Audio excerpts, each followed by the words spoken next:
Magandang gabi ho, sir. Maganda po ba yung gabi ng Sabado mo ngayon? Mahina ang signal. Pag mahina ang signal, hindi makapunta sa langit.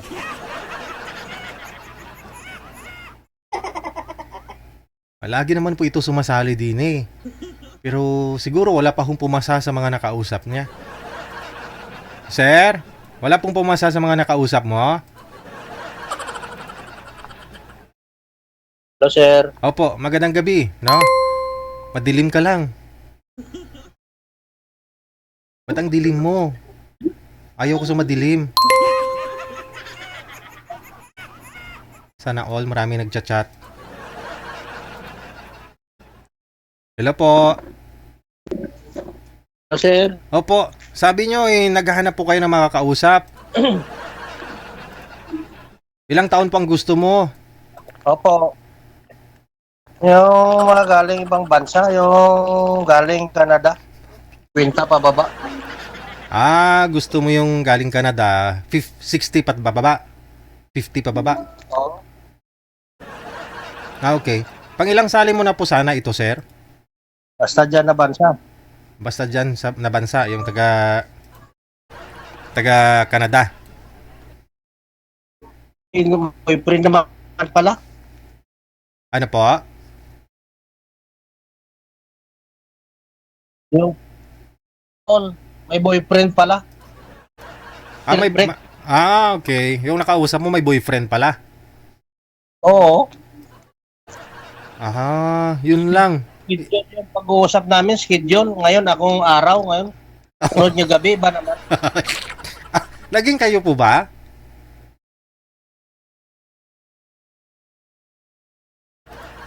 Nang kami noong 21. Aha.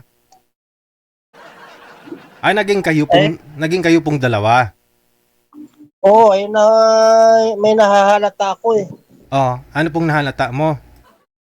Ay, ngayong gabi kami, usap. Sunod na gabi, ayaw niya naman. So nagduda ka na baka ayaw sa akin, ayaw niya ako kausapin, baka may ibang kausap. Oo, may iba naman. Taga saan po ba yun? Ayaw niya umamin na may boyfriend siya. Kaso nga lang, hindi naman natin masabi. So hindi nyo, nahulaan nyo po ba, nalaman mo na yun nga may asawa talaga? Ay, kin-block niya ako eh. Black, ayun lang. So, Oo. ano ang huli usapan ninyo bago kay Black? Ang sabi, hantayin ko daw siya by 15 days. Na-unblock ka? Oo. So hindi ka pa na-unblock hanggang ngayon? Di pa. At saka yung mga kamag-anak niya, gin-pam-block yan, naging pam-block na ako.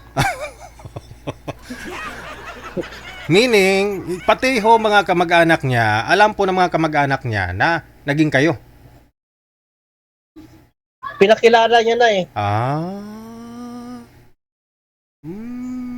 Ay nakikita ko nga magpa-good morning ako, naka-block na. Ano nakalagay? This person is not available in Messenger? Ganon? Sakit nun. Wala na litra. Buti pa nga natalo ka sa sugal eh, kasi iiwanan ka eh. Oo Ay, wala pa namang nangyari sa inyo, hindi pa naman kayata kayo nagkita. Hindi pa eh, mapuli pa sa Disyembre pa tayo sa mapuli. Okay. Matagal pa. Malay mo sa November, i-unblock ka na. Sa November, i-unblock ka na, sir? Oo, yan na, mamonitor yan eh kung nakita ko. Okay. Now, gusto mo muna magpa-line up. Nga lang, ang gusto mo na sa Canada. Oo. Ilang taon ka na daw, sir? May nag-comment taga Canada pero ilang taon ka na daw po ba? 52 na ako, mag-53 na. So mga ilang taon po ang gusto mo? Basta maayos ka usap. Basta maayos ka usap, no? Hindi big deal. Basta decidido. No? Hindi big deal yung edad para sa'yo. Oo. Okay. Ang importante magkakasundo po kayong dalawa, no? Basta taga Canada. Yun lang. Mukhang di kayo magkasundo. Mahina signal mo. Oh, sige, sige. Hanap po muna ako, sir, ha? Attention! Attention sa mga taga-Canada. Edad 50 pababa, no? Reviewin ko nga po yung message niya ulit. DJ, pa-line up po ako. 50 po pababa.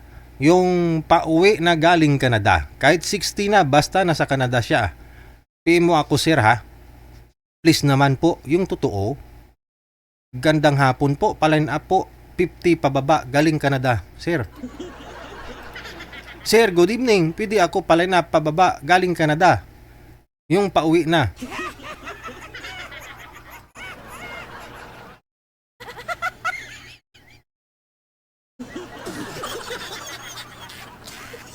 Bakit gusto mo yung nasa Canada, sir, eh?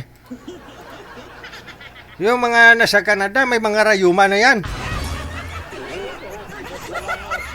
Hindi, joke lang, baka magalit yung mga taga-Canada. Bakit naman gusto mo yung taga-Canada, sir?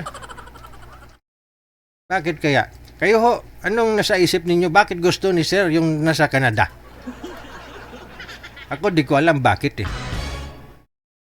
Siguro yung mga nasa Canada, no? Ha? No. Madaling ma-scam. Wala, may sinasabi si manager. Yung mga taga-Canada daw, madali ma-scam. Pero in fairness sa mga taga-Canada, halos lahat ng mga nakilala ko na sa Canada, ang babait, no? Down to earth sila, kausap. Wala kang makitang nagmamayabang, nagbubuhat ng bangko. No? Ha? Maawain, may scam ka agad. Sabi ni manager, kasi marami na kaming kilalang mga taga-Canada, na-scam lahat eh. Mapalalaki, mapababae.